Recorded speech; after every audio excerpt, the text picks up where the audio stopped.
Well, the first time I saw Don was in church in the choir. And he came in, he'd just been in South Dakota all summer, and he was so tan, and his hair was so white. And I thought he looked so handsome. And that was the first time I saw him.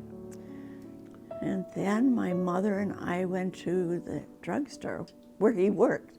And I was scrubbing the floor at the drugstore, and in walked these two beautiful women, one with short shorts on. And that wasn't my mother. that wasn't your mother, no. But that was quite an experience to see you there, and to I guess you became my target after that for Well, getting together. Yeah. it was mutual, I think. Mm-hmm. But the shorts weren't that short. We met in 1945, and we got married in 1950. Yeah, and I played the violin, and Helene played the piano. And so I'd walk down the hill from where we lived on Cedar Lake Road down to Oliver Avenue. 465 Oliver is where she lived. I'd carry my violin down there, and I'd play the violin, and she'd play the piano, and that was the way I won over her mother. He was preaching in Long Lake when he was in seminary. And he was also working full-time nights at the Star and Tribune, and then he'd get home and have 4 hours of sleep, so that's all he got before he had to go to school and then go to work. That lasted for a couple of years. Yes. Yeah. I worked at the Minneapolis Star and Tribune. I had an office job. I cleaned offices every night. I'd go to work at 10 o'clock at night, get done at 6 in the morning, come home, have breakfast, go to school, and then take a nap in the afternoon. But that you had to do that. There was no choice. I used to sit in church and watch the pastor up there, really important guy. Everybody had to listen to him. He was in charge. And I thought, boy, I'd like to be able to do that too.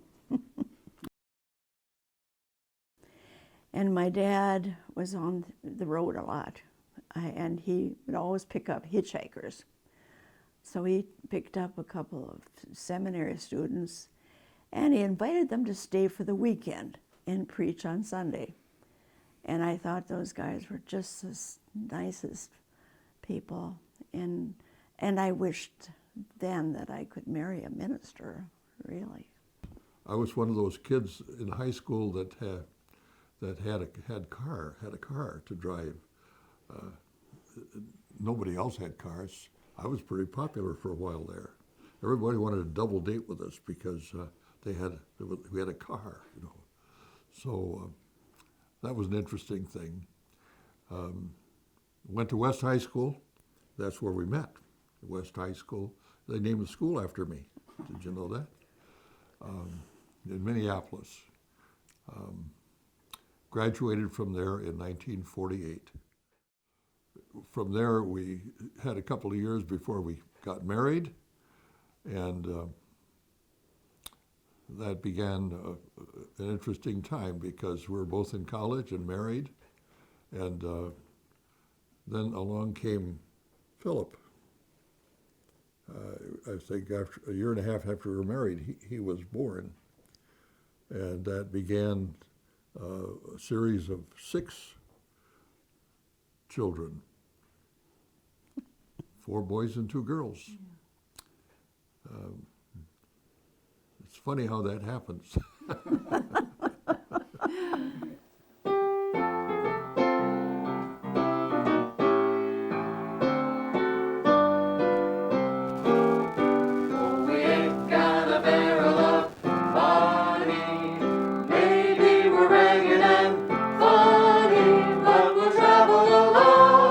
Singing a song side by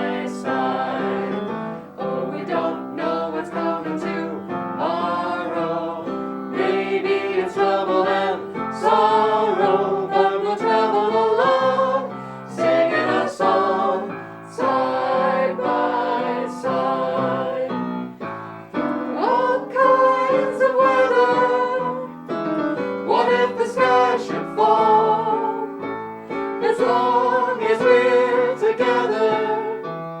It doesn't matter at all. When we've all said goodbye and we've parted, we'll be the same as we started, just traveling along, singing our song, side by side. We ain't got a barrel of money, maybe we're ragged and funny, but we'll travel along, singing our song, side by side. We don't know what's coming tomorrow, maybe it's trouble and sorrow, but we'll travel along, singing our song, side by side. All kinds of weather, what if the sky should fall? Just as long as we're together, it doesn't matter at all. When we've all said goodbye and we've parted, we'll be the same as we started, just traveling along, singing our song, side by side. I was a very shy person growing up, and my parents encouraged me to express myself with the piano, and I think that certainly helped. And marrying Don was helpful too, because he was so outgoing, and he just filled a need for me. I think of you telling me about all the dishes you didn't have to wash because you played the piano. I know. My mother would do dishes. You go play the piano.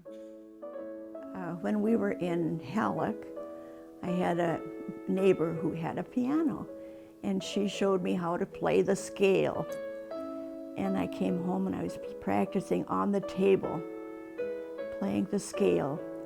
And my mother and dad said, maybe we should get her a piano. And my Uncle Richard went with them to Minneapolis, and he found the best piano there. And that was the beginning of my musical career. And how old were you then? And I was 8 years old when I got the piano, and I still have that piano. And it's been a blessing.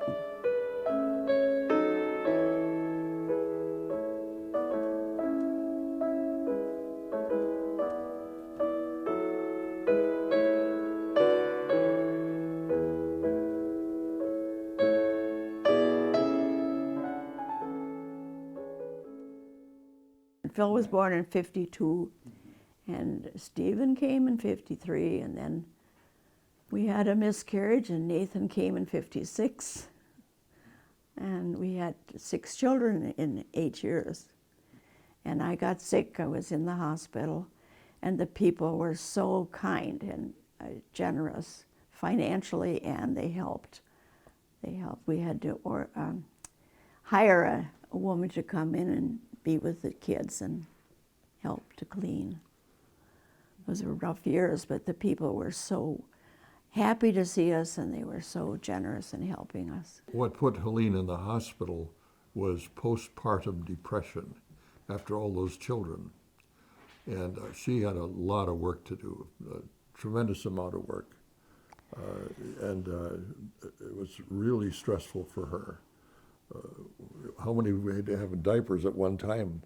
Oh, I don't know, but I made all the diapers. They were flannel, and we had a wringer machine, and they'd go around the wringer and get caught. She was in the hospital 4 months. But during those 4 months, I had to do a lot of soul searching because I was a kind of a macho fella. I was too dominant as the papa in the family, and it took me that to bring me to my senses. It was a healing time for you, but it was also a healing time for me in a way. And it was for our marriage. Yes, it was. because we were just shocked that this could happen, and we were doing all the right things, you know, and keeping the house clean. My mother was German, and everything had to be clean. All the bedding had to be washed, and every week, and the blankets out in the air, and everything had to be. And I tried to keep that up, and I just realized that the house is not as important as the people and the children. We were in Glenburg for 7 years, in Grand Forks for 7 years, in Medford, Wisconsin for 1.5 years, in Rock, Michigan for 3.5 years, in Madison at St. Matthews for about 7 years, and the last 13 years we spent in Lake Geneva at Emmanuel Lutheran Church. Being in a church situation was always very tough, but since retirement I haven't had any back pain. I think that was the stress of the parish trying to please people, and you can't please everyone. Well, yes, after that Medford experience, that was quite a time for us. In the 60s and 70s, there was a big problem with civil rights, and also the Vietnam War. And I took a pretty strong stand in both of those situations. And the congregation did not like that. So we wound up leaving there only after 1.5 years, and that meant we spent 7 months at our cabin in the woods. We had also taken the school board to court Yeah, okay. in Medford because of their hair. Our kids' hair was touching their ears, Yeah, and they were commanded to get haircuts or they couldn't stay in school. That was Steve and Phil. So I asked the school principal, I asked, what's so important about their hair? She said, well, we have a $5 million building here and we don't want it to deteriorate. That was about the time we went down to Madison and got Mel Greenberg to represent us, and we won the case. And then Ted Mattson asked me, he asked me if I'm willing to take a call in Milwaukee, and our kids were young, or we had teenage daughters, and it was in a section of Milwaukee that at that time had a lot of upheaval, racial strife, and I told Ted I just couldn't do that with my family. And so then later on he called me and said, well, I got a place for you in Rock, Michigan. Rock was a little town up in upper Michigan, halfway between Escanaba and Marquette, a Finnish community. And that's about as close to heaven as you can get in this world. And we went there, and we spent 3.5 wonderful years there, taking sauna twice a week and being with all those folks. And Our house has always been open to people. our boys were in a rock band, and they practiced in our basement in Rock, and the windows just rattled. And I can still remember one of the songs, I'm so glad, I'm so glad, I'm so glad. I thought, boy, they really must be glad. But we had Signe Salmi, a good Finn friend. Yeah. And if anyone would criticize our noisy bunch, she'd say, oh, but they're good kids, they're good. Yeah. So she was very supportive, and she was quite an influence in the community. So I was at my uncle's farm in Bagley. I said, oh, I wish we had some place where I could take the kids in the woods. He said, well, I just built a cabin on Walker Brook Lake. And I said, oh, that seems like a dream. And he said, you can have it for $1,500 or something, and that was great. That was such a. I took the kids there every weekend, and I could just physically feel the stress going from my shoulders as I was driving the kids out there to the cabin with their friends. There's always friends along. But at first, there weren't friends, and the kids were bored stiff. They said, nothing to do out here. And then when they got to bring their friends, said, oh, you're so lucky to have this place. But Martin would always come. I'd try to sleep in the morning on Saturday, and he'd come with a bouquet of flowers and every in the morning. And the Van Vig kids, their mother died when they were just young.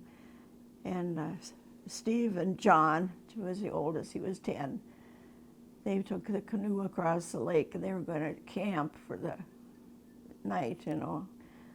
And they had the book on how to live in the woods, but it got dark. And they did split a blueberry or something like that.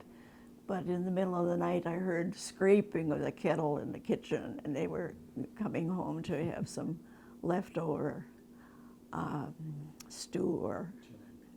But John says, we're having chili, aren't we? That was it. Every Friday night we'd get there and we'd have a big kettle of chili. And then on Saturday, Jim and Martin and Todd would take a few wieners out, and they'd go out in the woods and all day, they hike all day. And Jim came back one time and he was wet up to the waist. And I said, where have you been? You name it, we were there. And he was just 4 years old. But Well, we had been coming up to Ashland for all the years we were at Emmanuel, Lake Geneva, with our motorhome and boat and trailer, and we'd camp Little Sand Bay at Little Sand Bay. and Red Cliff. And we do island hopping with the boat, and we just love that area. And we're northern people anyway, but we decided when we finally left Lake Geneva that that's where we wanted to retire to. We've been living there now for 25 years since we retired. Well, and we've enjoyed being with our kids during these retirement years. Not many people get that many years with their family.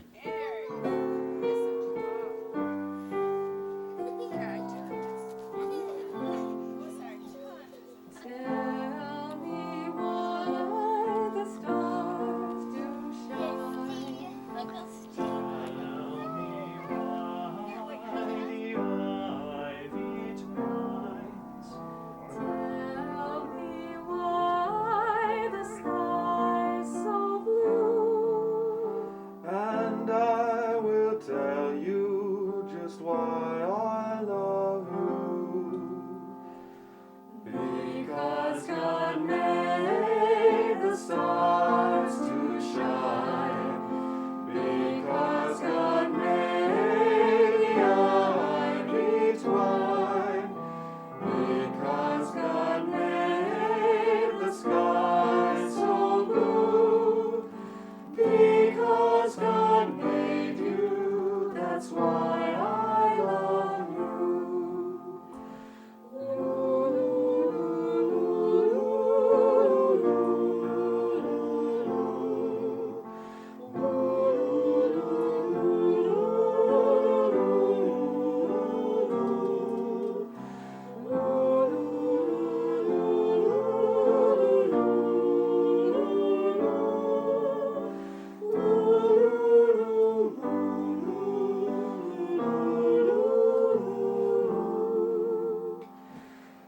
Tell me why the stars do shine.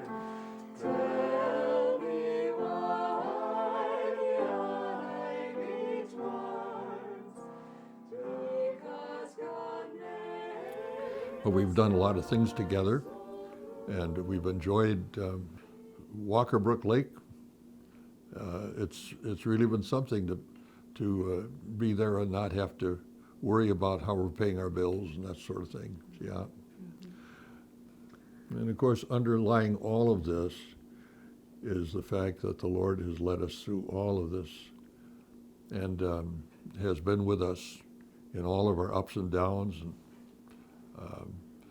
and the Lord is still there. Well, as they say, this is not a rehearsal. This is life.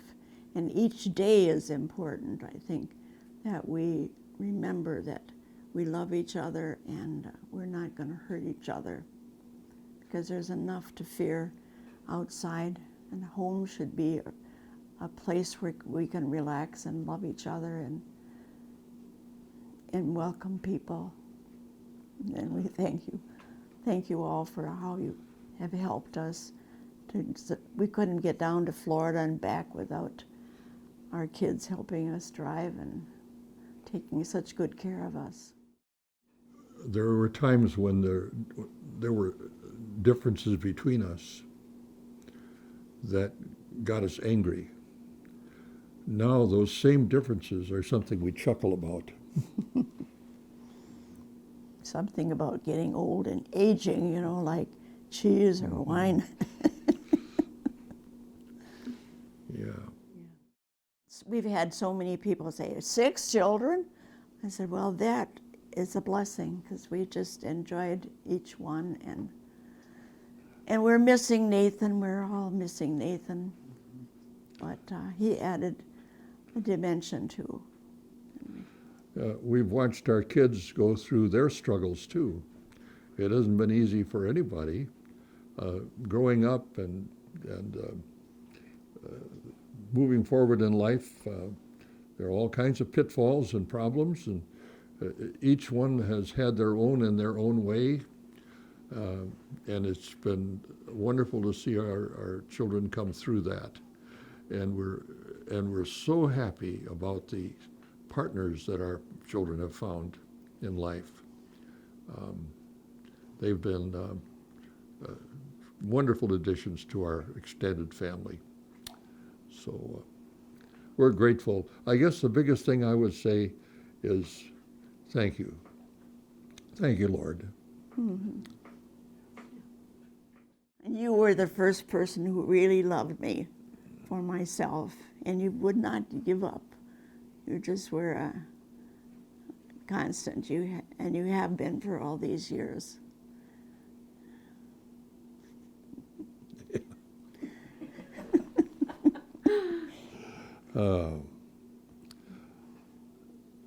You are the light of my life. I really don't know what I've done all these years, and now especially in these years, we still spend time together and still be together and do our thing together. You feed me.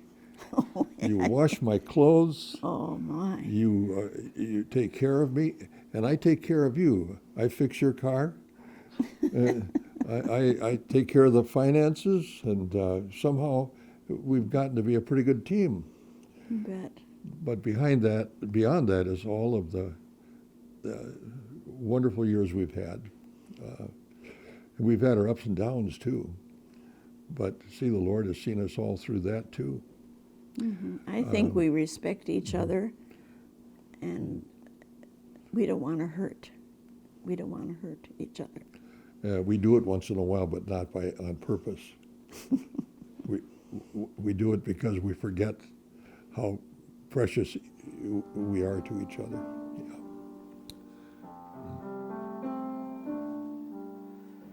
Try to remember the kind of September when life was slow and oh so mellow. Try to remember the kind of September when grass was green and grain was yellow. Try to remember the kind of September when you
all these beautiful great-grandchildren. Fun. Doggies you had. Yeah, That's okay. and all the dogs we've had. Oh man.